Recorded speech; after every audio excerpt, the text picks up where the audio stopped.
नमस्कार, मी प्रियांका नागने आपल्या मराठी योजना यात्रा चॅनलवरती तुमचं सर्वांचं स्वागत आहे। संजय गांधी निराधार अनुदान योजना अत्यंत महत्त्वाची व अत्यंत गरजेची योजना म्हणजे संजय गांधी निराधार अनुदान योजना। आणि आपल्या सर्वांना माहिती आहे की दिव्यांगांना पेन्शनमध्ये वाढ करण्यात आली आहे, परंतु ते पैसे अजून तरी म्हणजे सप्टेंबर महिन्याच्या GR मध्ये अजून तरी अपडेट आली नाही। अजून एक मेन प्रश्न म्हणजे विधवा व वयोवृद्ध आहेत जे संजय गांधी निराधार अनुदान योजनेमध्ये लाभार्थी आहेत त्यांच्या पैशाचे जे प्रस्ताव आहे पेन्शन वाढीचा त्याबद्दल काय झालेलं आहे, तर या संदर्भात अपडेट आहे व संपूर्ण सविस्तर माहिती आपण या व्हिडिओच्या माध्यमातून पाहणार आहोत। त्यामुळे शेवटपर्यंत व्हिडिओ नक्कीच बघायचा आहे। चॅनलवरती नवीन असेल किंवा अजूनही आपल्या चॅनलला सबस्क्राईब केलं नसेल तर नक्कीच पहिल्यांदा सबस्क्राईब करून घ्यायचं आहे। तर विधवा वृद्ध दिव्यांगाची पेन्शन वाढवण्याचा प्रस्ताव केंद्राने फेटाळला आहे। तर लोकमत न्यूज आहे त्याच्यामध्ये ही सविस्तर माहिती आलेली आहे, तुम्ही पाहू शकता। समाजातील दुर्बल आणि असह्य घटकांची घोर उपेक्षा केली जात आहे आणि ते विधवा वयोवृद्ध आणि दिव्यांगांना दिली जाणारी पेन्शनची रक्कम वाढत्या महागाईनुसार वाढवण्याचा प्रस्ताव केंद्रीय मंत्रिमंडळाने फेटाळून लावला आहे। सध्या सर्वांनाच माहिती आहे की महागाई किती वाढली आहे। तुम्ही 1,500 रुपये देत आहेत, ठीक आहे, परंतु महागाई किती वाढ झालेली आहे।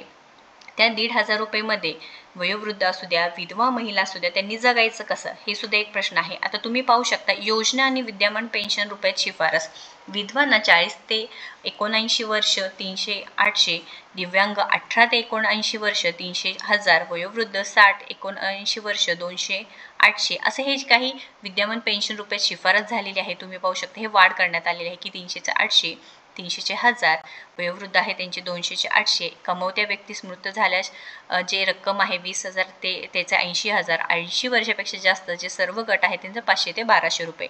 तर आता मंत्रिमंडळाने फेटाळून लावला आहे। तर राज्यसभेतील काँग्रेसचे खासदार मुकुल वासनिक यांनी लोकमत यांना सांगितले की केंद्र सरकारकडून समाजातील दुर्बल आणि असह्य घटकांची घोर उपेक्षा केली जात आहे। राष्ट्रीय सामाजिक सहाय्यता कार्यक्रमांतर्गत विधवा वयोवृद्ध आणि दिव्यांगांना पेन्शन दिली जाते, मात्र पेन्शन स्वरूपात जी रक्कम दिली जात आहे ती अत्यंत कमी आहे। आपल्या सर्वांचीच माहिती की आपल्या चॅनलवरती त्याचे अपडेट सुद्धा आहे। व्हिडिओमध्ये प्रत्येक वेळेस विनंती करण्यात आली की सरकारने याबद्दल दखल घ्यायला पाहिजे आहे व निराधार योजनेचे लाभार्थी आहे ज्यांना खरंच गरज आहे त्यांच्या पैशांमध्ये वाढ झाली पाहिजे आहे। आता महाराष्ट्रातील लाभार्थ्यांची संख्या तुम्ही पाहू शकता 2023 नुसार वृद्ध किती आहेत, विधवा किती आहे, दिव्यांग किती आहेत, त्यानुसार इथे वाढ झाल्यानंतर नक्कीच यांना फायदा होणार आहे। आणि ते पेन्शन स्वरूपाची रक्कम दिली जाते ती अत्यंत सध्या तरी कमी आहे। तुम्हाला जर वाटत असेल तर नक्कीच कमेंट करायचं आहे। पैशांमध्ये वाढ व्हावी असं वाटत असेल तर नक्कीच कमेंट करायचं आहे। तर ग्रामीण विकास मंत्रालयाची स्थायी समितीने पेन्शनची रक्कम वाढवण्यासाठी पावले उचलण्याची शिफारस केली होती।